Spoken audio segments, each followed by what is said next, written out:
रहा पाकिस्तान।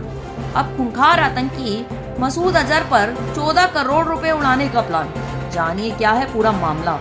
पाकिस्तान आतंकियों के उन नेटवर्क को दोबारा खड़ा करने में जुटा है जो भारत के हमले में तबाह हो चुके हैं। पाकिस्तान सरकार ने आतंकियों के परिवार के लिए मुआवजे तक का ऐलान कर दिया है।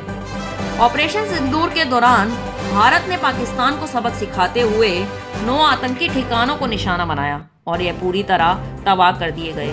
भारत के इस हमले में मसूद अजहर के परिवार के 14 लोगों के भी मारे जाने की खबर है। मसूद अजहर आतंकी संगठन जैश-ए मोहम्मद का फाउंडर है और वह भी मोस्ट वांटेड आतंकियों की लिस्ट में शामिल है। अब यह खबर सामने आ रही है कि पाकिस्तान भारत के हमले में ध्वस्त हुए आतंकियों के नेटवर्क को दोबारा खड़ा करने की कोशिशों में लगा है। पाकिस्तान की सरकार मसूद को भी 14 करोड़ रुपए का मुआवजा दे सकती है। पाक सरकार ने दी मुआवजा पैकेज की मंजूरी।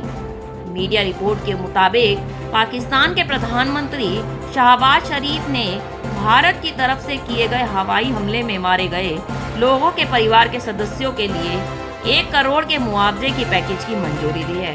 अब अगर मसूद अजहर अपने परिवार का मारे गए 14 लोगों का अकेला उत्तराधिकारी होता है तो इस हिसाब से उसे 14 करोड़ रुपए मिलने हैं।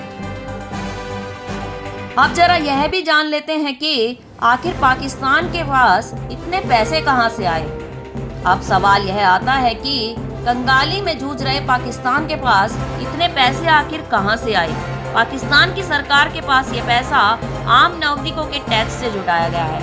इसके अलावा 7 अरब डॉलर के एक्सटेंड फंड स्कीम के तहत पाकिस्तान को IMF की तरफ से भी अब तक कुल 2.1 अरब डॉलर दिए गए हैं।